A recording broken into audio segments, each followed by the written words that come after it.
Assalamualaikum warahmatullahi wabarakatuh. Perkenalkan, nama saya Dea Mustafiani dari kelas B dengan nomor NPM 211002519 dari jurusan Ekonomi Syariah Fakultas Agama Islam Universitas Sriwangi. Dalam video kali ini, saya akan menyampaikan sedikit terkait halal dan gaya hidup global. Gaya hidup halal atau halal lifestyle belakangan ini memang tengah melanda dunia. Tidak hanya mengejala pada negara-negara yang mayoritas berpenduduk muslim, tetapi juga di negara-negara yang berpenduduk mayoritas non-muslim.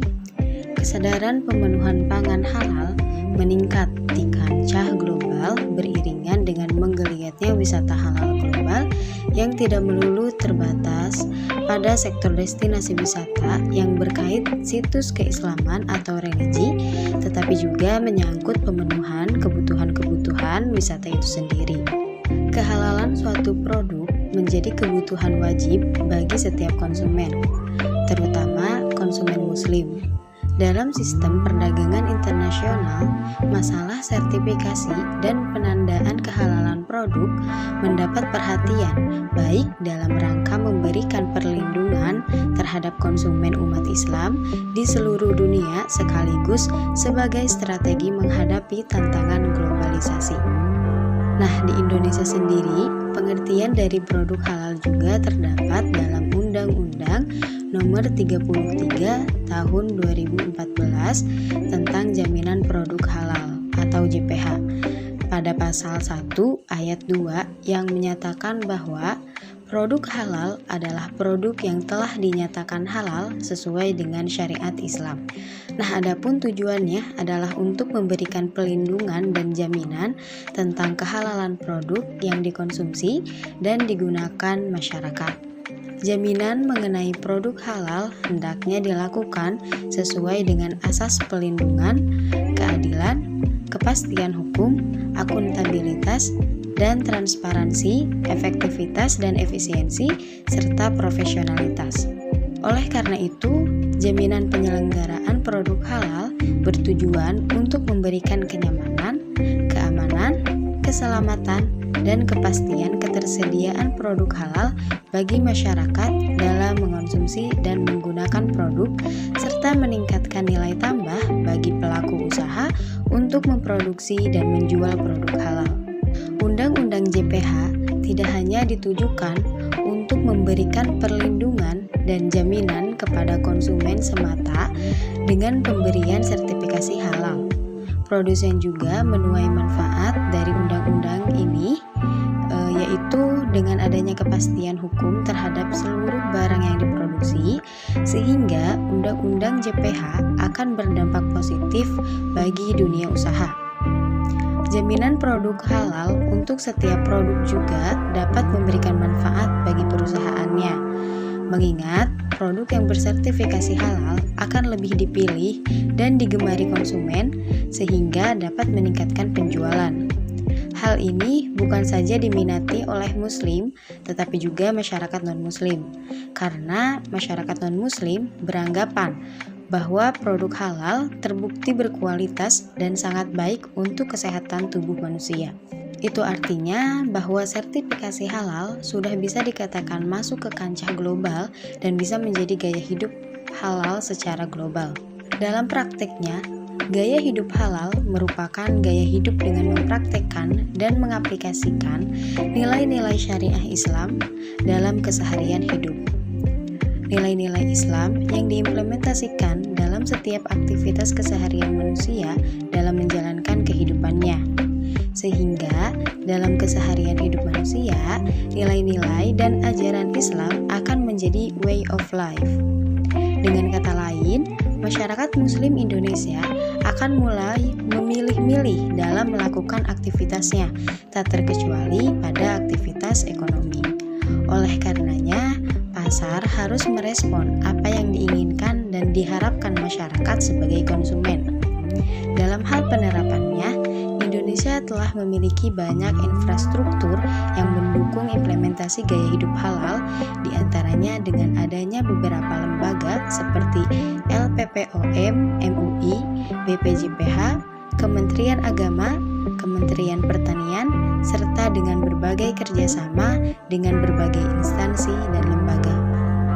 Dengan demikian, pasar global harus dapat menanggapi serta menyediakan suatu hal yang menjadi kebutuhan masyarakat, preferensinya, serta orientasi pasar yang khas dengan nilai dan perdagangan ekonomi. Pengembangan pasar halal di segala sektor, mulai dari makanan dan minuman, obat-obatan dan kosmetik, keuangan, media dan komunikasi, fashion dan pakaian, dan perjalanan, pariwisata, dan rekreasi menawarkan peluang yang sangat besar untuk mendukung pertumbuhan di wilayah atau negara meskipun pertumbuhan ekonomi global rendah. Karena sangat disadari bahwa pengeluaran Muslim untuk sektor-sektor tersebut telah semakin meningkat di masa depan karena beberapa pendorong utama sebagai pertumbuhan demografi, pertumbuhan ekonomi Islam, gaya hidup dan praktik bisnis, dan fokusnya pada orientasi implementasi paradigma halal. Akan tetapi, Indonesia harus menghadapi beberapa tantangan dalam mengembangkan produk halalnya, sama seperti di tingkat global. Kendala-kendala tersebut mencakup yang pertama itu ada kesulitan mengontrol dan menjamin produk halal. Karena halal berupa proses yang terkait dengan keyakinan agama dan karena itu sulit dikontrol dan dijamin. Dari sudut pandang konsumen juga masih terdapat kendala untuk mengevaluasi dan memverifikasi apakah suatu produk halal atau tidak bahkan setelah mengkonsumsi produk tersebut. Yang kedua itu ada kurangnya sertifikasi menjadi tantangan pertumbuhan produk halal. Pasar halal memiliki tingkat pertumbuhan yang tinggi, namun sebagian besar negara-negara Muslim tidak menerapkan sertifikasi halal sebagai persyaratan wajib. Kurangnya sertifikasi halal oleh badan yang diakui dan dihormati bisa menimbulkan tantangan untuk pengembangan di masa depan. Karena sampai saat ini, sebagian besar negara-negara dengan mayoritas Muslim belum mempersyaratkan sertifikasi halal karena mereka sering tidak mampu menyediakan produk bersertifikasi halal untuk pasar internasional. Yang ketiga itu ada perusahaan halal kesulitan mencari dukungan pembiayaan dan investasi. Nah, tantangan utama yang menghambat perkembangan pasar halal adalah kurangnya dukungan di jasa keuangan dan investasi. Meskipun pasar halal cukup besar, banyak perusahaan dalam rantai pasokan halal, terutama di segmen makanan, merupakan perusahaan kecil dan terpisah-pisah, berjuang untuk mencapai skala ekonomi dan beroperasi secara efisien. Yang keempat, larangan terhadap produk halal. Pertumbuhan pasar halal, terutama di negara-negara barat, ditantang oleh reaksi negatif terhadap produk halal karena iklim politik negatif yang terkait dengan umat Islam. Reaksi ini sekarang memperluas ke tingkat regulasi halal pemerintah karena beberapa negara membatasi atau melarang daging halal. Yang kelima yaitu keterbatasan sumber daya dan substitusi bahan baku. Dalam memperoleh sumber bahan baku halal menghadapi permasalahan bagi pelaku usaha di pasar halal. Biaya, kualitas, konsistensi, dan ketersediaan bahan baku, serta kemungkinan terbatas substitusi adalah masalah besar di sini. Misalnya, bahan yang paling umum dari produk makanan, gelatin halal, telah dikembangkan. Hal ini sudah mendapatkan perhatian besar, tetapi penerapan dalam skala lebih luas dan masih perlu diperhatikan. Substitusi kandungan halal terhadap kandungan bahan non-halal yang biasa digunakan secara umum merupakan kesempatan yang besar untuk pemasok global, terutama untuk produsen khusus dalam rantai nilai farmasi dan kosmetik. Misalnya, karena mayoritas lapisan gelatin digunakan dalam pengobatan dan vitamin di pasar berasal dari sumber-sumber non-halal, ada peluang besar bagi perusahaan yang menghasilkan alternatif dengan bahan yang halal. Dan yang terakhir, yaitu yang keenam, yaitu rendahnya kesadaran akan produk halal di luar segmen non-makanan. Saat ini kesadaran akan produk halal berkembang di kalangan konsumen muslim, masih dalam masa pertumbuhan, terutama terhadap segmen produk makanan. Selain itu, terdapat perbedaan dalam kesadaran dalam memanfaatkan barang dan jasa halal dalam basis pelanggan muslim secara global.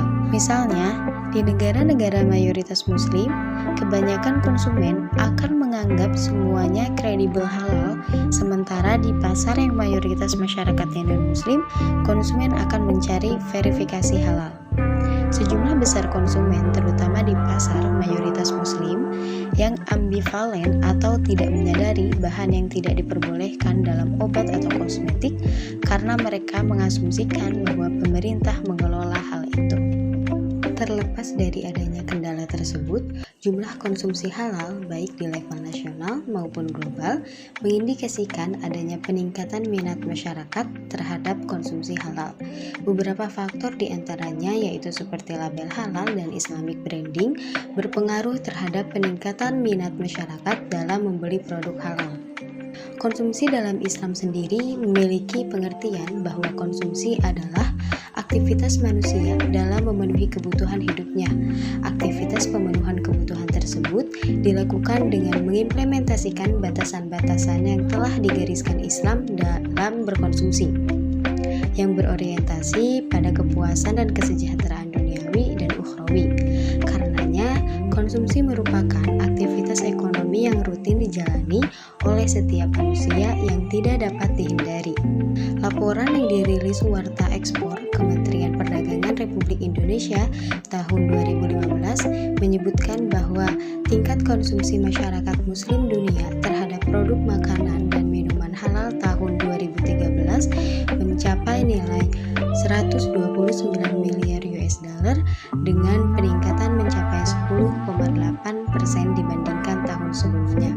Diperkirakan pada tahun 2019 juga meningkat menjadi 2,54 miliar US dollar atau setara dengan 21,2% dari total konsumsi dunia. Data tersebut menunjukkan bahwa dunia global memberi sinyal positif terhadap label halal. Ia tidak semata dipandang sebagai identitas agama Islam saja, tetapi telah bertransformasi menjadi gaya hidup global yang bisa diterima warga dunia pada umumnya. Adapun yang perlu diperhatikan oleh masyarakat seluruhnya yaitu yang pertama itu harus adanya membangun kesadaran halal. Nah, kesadaran akan barang dan konsumsi halal merupakan hal pertama adalah membangun pola dan gaya hidup halal. Gaya hidup halal dibangun dengan menumbuhkan kesadaran akan makna halal pada barang atau makanan yang dikonsumsi. Selain itu, halal juga diimplementasikan dalam bertransaksi dengan pihak lain, sehingga setiap transaksi yang dilakukan terbebas dari unsur-unsur yang diharamkan seperti maisir, goror, dan riba. Yang kedua itu ada prinsip halal dan thayyib. Islam mengajarkan bahwa makanan yang dikonsumsi haruslah mengandung unsur halal dan juga thayyib. Halal sendiri dimaknai sebagai makanan yang dibolehkan untuk dikonsumsi secara syariah. Sedangkan thayyib berarti makanan yang memenuhi standar kualitas gizi serta jaminan akan kesehatan dan keamanan. Standar ini menjadi acuan bagi setiap muslim sebagai konsumen untuk memilah makanan yang akan dikonsumsi. Jaminan akan halal dan thayyib dalam sebuah makanan dilakukan dengan memperhatikan proses produksi yang higienis dan keamanan kandungan makanan untuk dikonsumsi. Yang ketiga itu adalah larangan tabzir dan israf. Dalam melakukan konsumsi Islam, adanya batasan-batasan yang menjadi rambu bagi setiap konsumen. Batasan tersebut merupakan perilaku konsumsi yang harus dijaga dan ditaati oleh konsumen muslim, seperti hal bersikap hemat dan tidak berlebih-lebihan dalam berkonsumsi. Sikap tersebut dijaga dan dijalankan dalam setiap aktivitasnya sehingga menjadi pola dan gaya hidupnya sehari-hari. Yang keempat, keseimbangan konsumsi dan berdonasi. Aktivitas dan kegiatan konsumsi memiliki kaitan erat dengan pengelolaan dan perencanaan keuangan. Sikap dan perilaku seorang konsumen dalam berkonsumsi akan berdampak pada pola pengelolaan dan perencanaan keuangan yang dijalani. Perencanaan keuangan merupakan proses yang dijalani seseorang dalam mencapai tujuan-tujuan finansialnya yang dilakukan dengan pengembangan rencana keuangan yang jelas dan terstruktur. Perencanaan keuangan yang baik dapat mendorong kepada pemanfaatan dana yang optimal dan terhindar dari kesulitan finansial di kemudian hari. Islam telah mengajarkan standar dan batasan dalam berkonsumsi. Hal ini menjadi acuan dalam perencanaan dan pengelolaan keuangan bagi seorang konsumen muslim. Dengan kata lain, seorang muslim sebagai konsumen telah merencanakan alokasi harta yang dimiliki tidak hanya kepada konsumen, tapi juga kepada instrumen distribusi harta seperti zakat, infak, sedekah, dan wakaf. Hal ini merupakan manifestasi perilaku konsumsi Islami dengan menyisihkan sebagian harta yang dimiliki untuk berdonasi. Kepemilikan harta yang dipegang oleh seorang muslim sejatinya terdapat hak orang lain atas hak tersebut. Label halal menjadi identitas baru yang dibutuhkan para konsumen untuk mendapatkan jaminan kesehatan dan bagi muslim menjadi kebutuhan sebagai bagian kepatuhan terhadap aturan agama. Dengan kata lain, jaminan produk halal menjadi kebutuhan warga dunia agar produk yang dihasilkan bisa diterima secara luas. Dalam konteks yang demikian, Indonesia dengan negara yang memiliki populasi muslim yang besar menjadi aktor strategis baik dari sisi produsen maupun konsumen. Keunikan posisi ini tentu tidak dimiliki banyak negara di dunia. Dari sisi konsumen, maka ada 200 juta lebih penduduk muslim yang menjadi target pasar. Adapun dari sisi produsen, ada banyak produksi di Indonesia yang memenuhi kualifikasi halal sehingga menjadi produk yang bisa diekspor kemana saja dengan ditempeli label halal. Pola dan gaya hidup halal merupakan karakteristik khas yang dimiliki konsumen muslim. Hal tersebut diaplikasikan dalam menjaga dan memperhatikan aspek halal dalam memenuhi kebutuhan hidup sehari-hari. Sehingga setiap barang yang dikonsumsi merupakan barang yang halal secara zat maupun secara mekanisme perolehannya. Hal ini yang menjadi rambu bagi konsumen muslim dalam menentukan barang dan produk yang akan dikonsumsi.